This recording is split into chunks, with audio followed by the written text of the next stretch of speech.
you're seeing all these people that literally have lost everything, and they're being bused to a whole new world.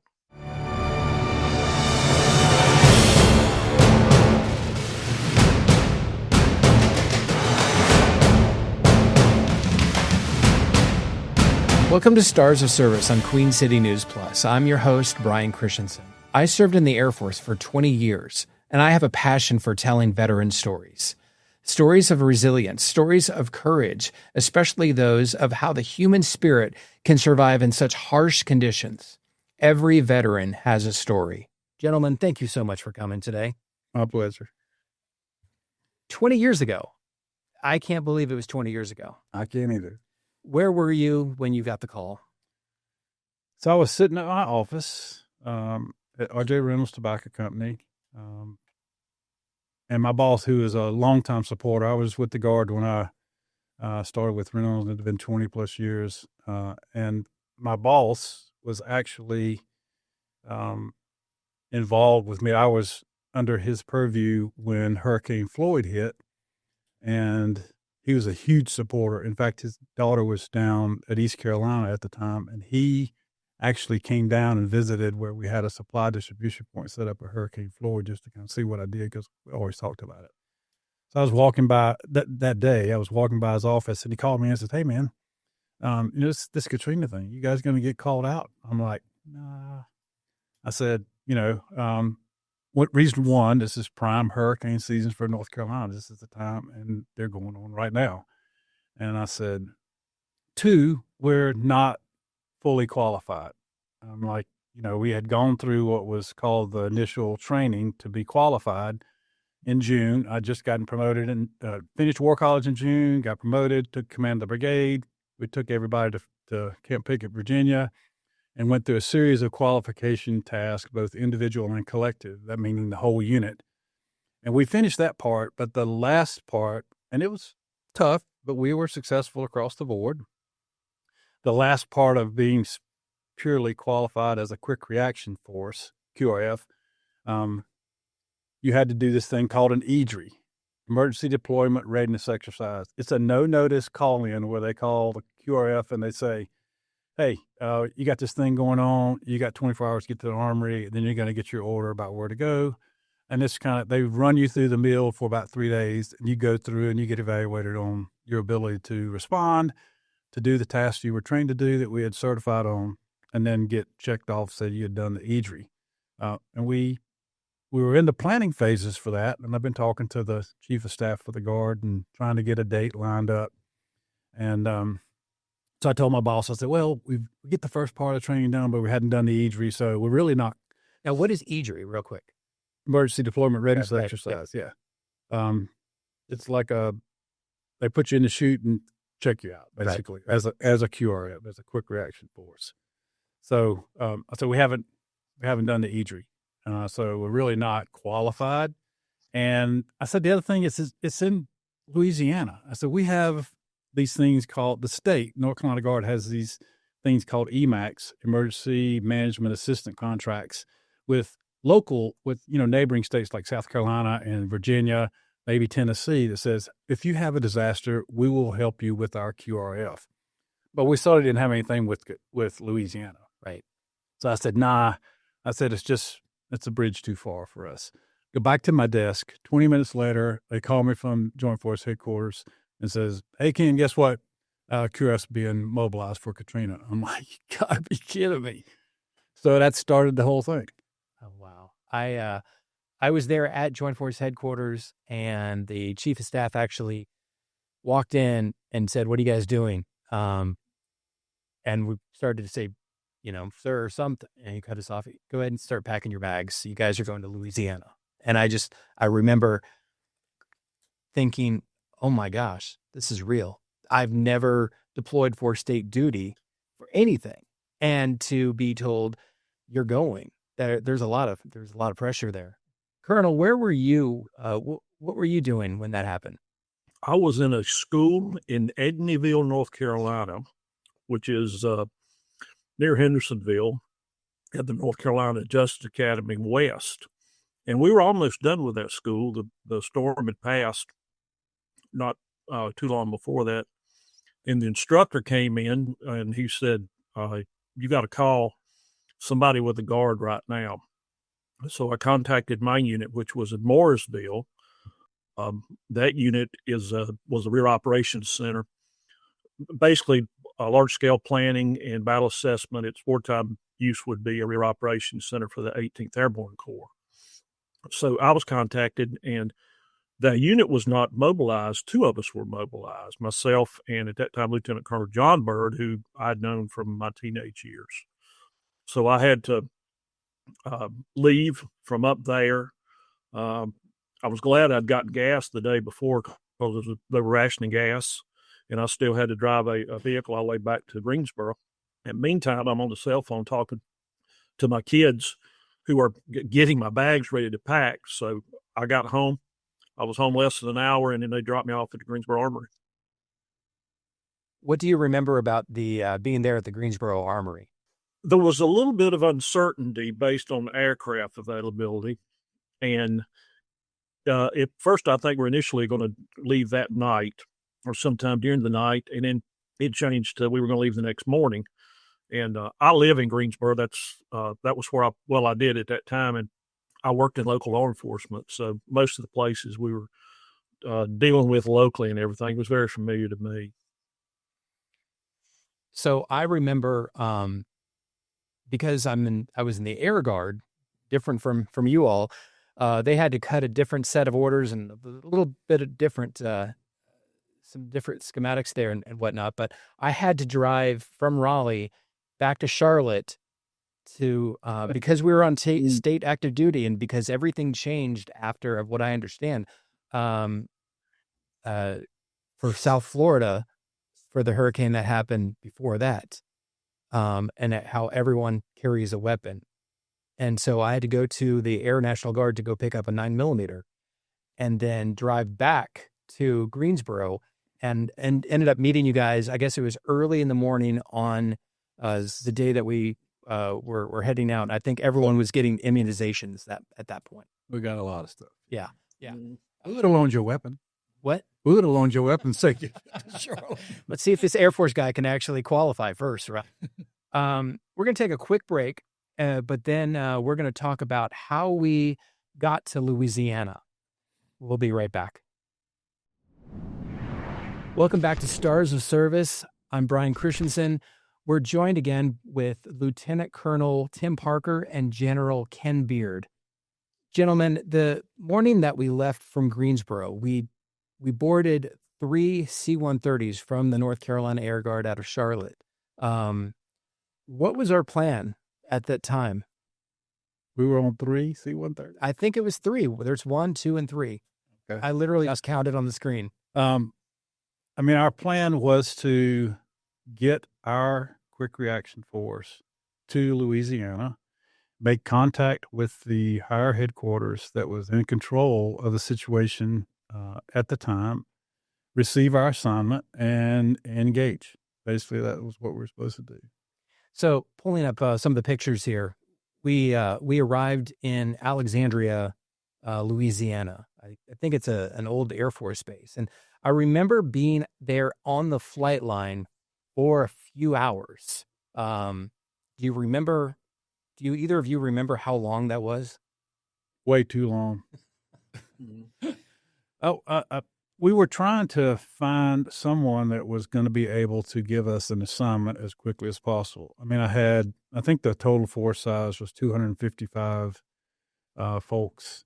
And then a bunch of assets. I had vehicles, I had weapons, I had civil disturbance gear. The quick reaction force was designed to deploy and engage in whatever civil disturbance, recovery, security, that kind of stuff. And we were looking for something to do. I had 250 people that were qualified and they were ready to engage. And the first initial problem was just finding somebody that actually knew what the command and control structure was and was going to be able to give us an assignment.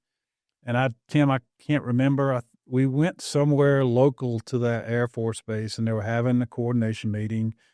And we attended. I'm not sure if you and John went or not, but we attended and got some level of information. And then maybe you and John pretty much immediately went to Bell Chase, or maybe we went as a small convoy all at the same time, because we find out that's where we were actually going to get our assignment. So a little bit of I was never one to like sit around and wait and do nothing, because the folks didn't want to do that anyway. So our time in Alexandria is longer than we wanted.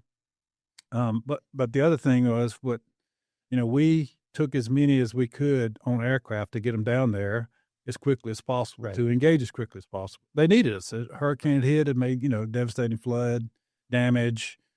So there were issues we were trying to engage with.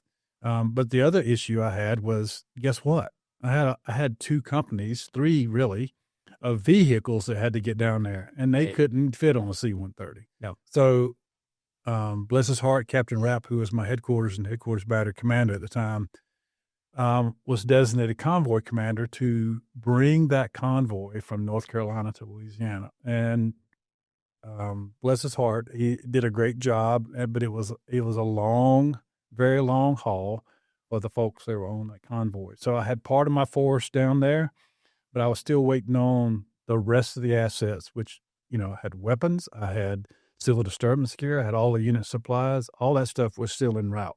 Right. So it took over a day to get them on the ground. And in the meantime, we started just going through remedial training stuff. So we did, and you might recall, sitting around with weapons classes. We did medical classes, combat medic kind of stuff. We practiced some civil disturbance training.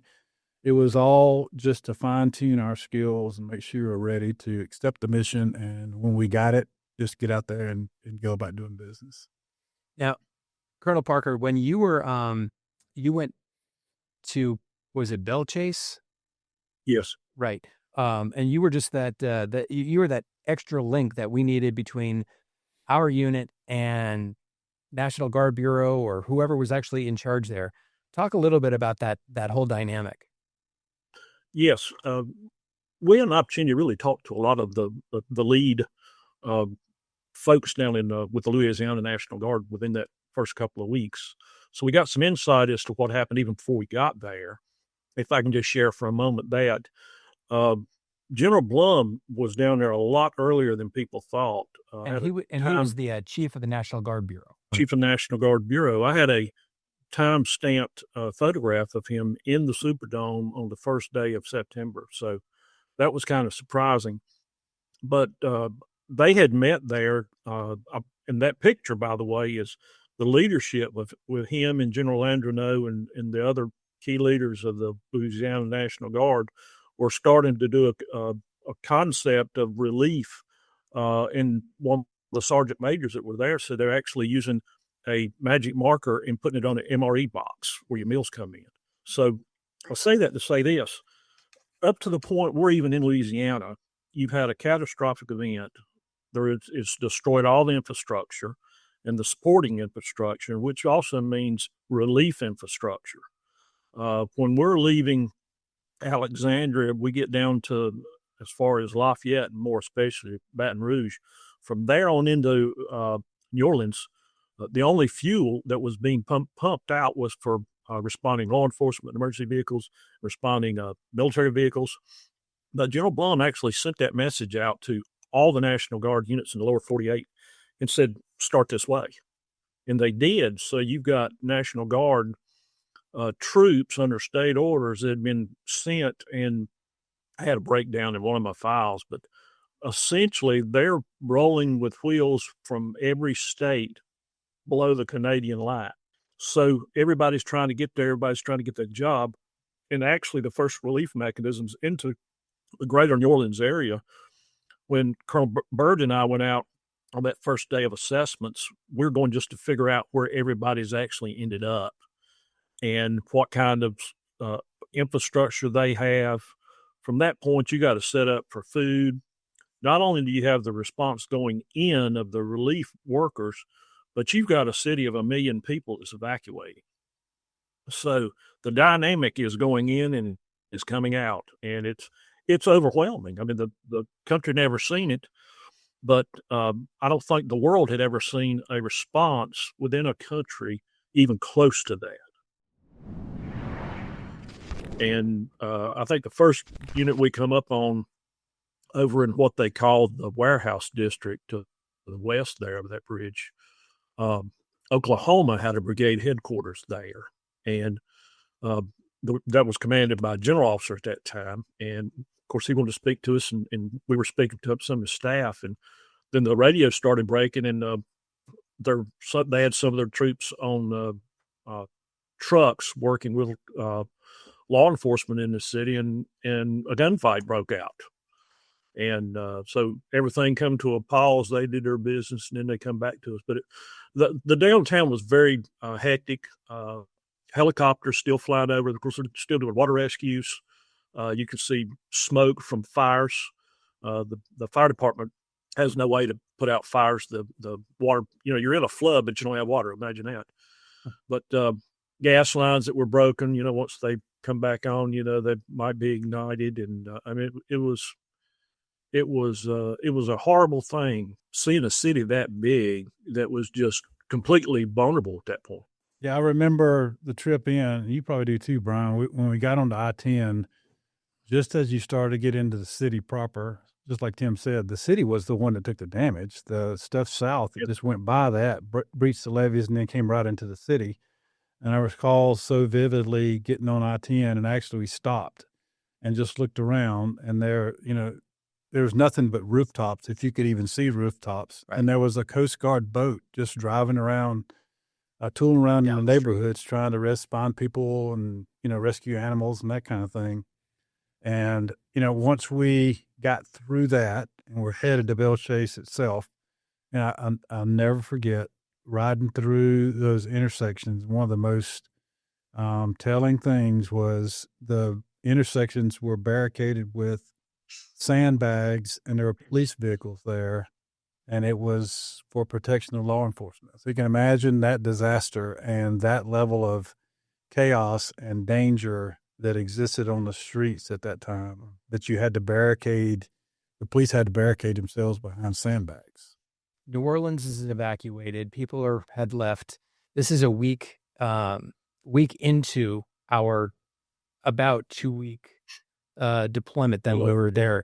And so what I'm seeing, after you guys have seen it already, the water had gone down a little bit at least. But what we were receiving in Hammond were all of those people who were driving north, 60 miles ish, I guess. And Hammond was the very first location where they could actually get the federal assistance, where they could stand in line for hours. Talk a little bit about that.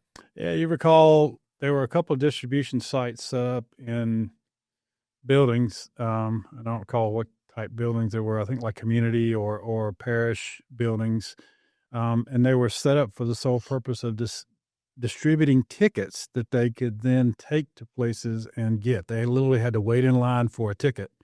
But it was hot. Our folks were there providing medical support. We set up as many tents as we could get our hands on, tarps over trees to try to provide some shade. For there were literally people standing out there before we opened the lines in the morning, before it got light, until way after dark, after the lines officially shut down. And they were standing, and we, one of the NCOs was at the door with a bullhorn yelling, "Ticket 57, ticket 57." And then they'd come up and he'd look at the ticket, and that went on at more than one site. And then as well, there were just multiple places in parking lots, in shopping centers. You've seen it since then in a lot of disasters where trucks would pull up with just cases and cases of water. We had soldiers there to provide security so that the lines didn't get out of hand, and then just to shuttle water and other food stuffs back to folks. So, yeah, and then that's really the first place where, some of the utilities started coming back online, because Singapore Parish is just north of Lake Pontchartrain. Wasn't a lot of flooding necessarily. There were some in some places, but obviously a lot of wind damage, a lot of trees down, and so power lines and all this kind of stuff were down. But yeah, situations at night with riding with the sheriff's department got a little sketchy at times. Yeah. Well, plus when we were at about 10 days, that's when the lines really started to dwindle down. And so what I remember, there were only just a few people in line there when we would when the business, not the business, but the building that was there to take people in. I don't remember many people there towards the tail end of our trip. Yeah. And that's when things started, you could kind of feel, all right, this is a sense of normalcy. Right. Exactly. Right. Yeah. What did we, on our exit, what did we do that was so special? The parish folks literally took us in from a headquarters standpoint. And so they gave us a nice certificate. They fixed a meal. The parish president's wife always brought stuff to the headquarters. We were there. I remember eating a bowl of, I think it was peach cobbler or something that she brought in on the last couple of days. And then one of the things that I wanted to make sure happened with the folks that deployed is give them something that showed that we appreciated their effort and the outstanding performance that they did. So we had award ceremony. I had the section leaders and the company commanders and the key leaders submit names and justification for awards. And we did an award ceremony. We gave everybody a Katrina T-shirt. I don't know what happened with mine, but I do have the hat. We give everybody a hat and everybody a T-shirt. And then we had an award ceremony. There's the certificate that Mr. Gordon Burgess provided. And that's a picture of the whole quick reaction force on the football field at Southern Louisiana University. That's actually where we stayed. Inside the big gym there. We stayed in the gym, on the gym floor. We had 250 bunks, quote unquote. They were cots side by side on the gym floor. They were real accommodating to us. There was a ball game one Saturday while we were there, and they gave all of our soldiers in uniform free admittance and recognized everybody. But we did kind of an award ceremony before everybody departed, so that we could make sure that they were properly recognized for the good work that they did. You got one of those awards too, man. I was about to say, I still have that Army Achievement Medal, and just getting pinned that day, that really meant so much. So thank you.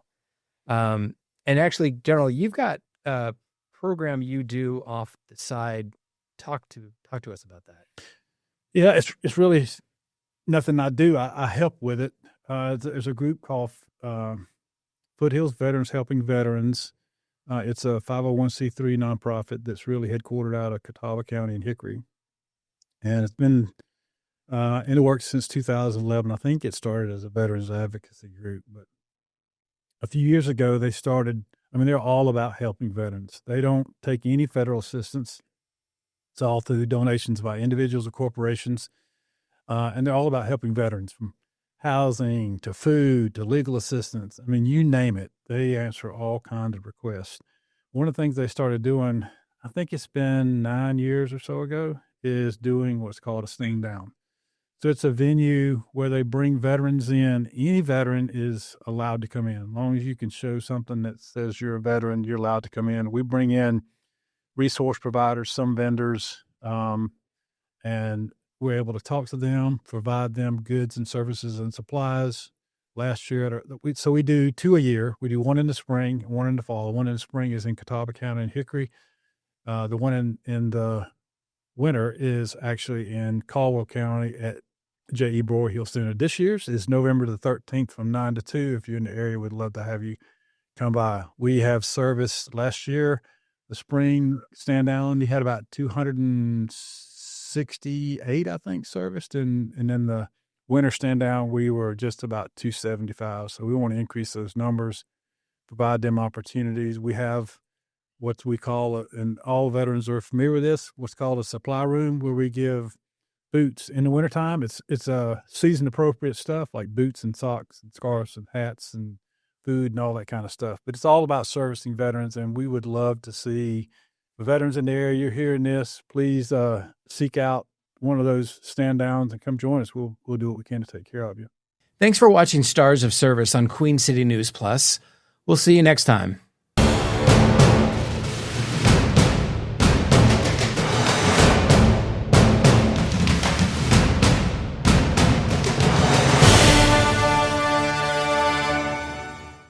Queen City News Plus. Just search Queen City News on your smart TV's app store.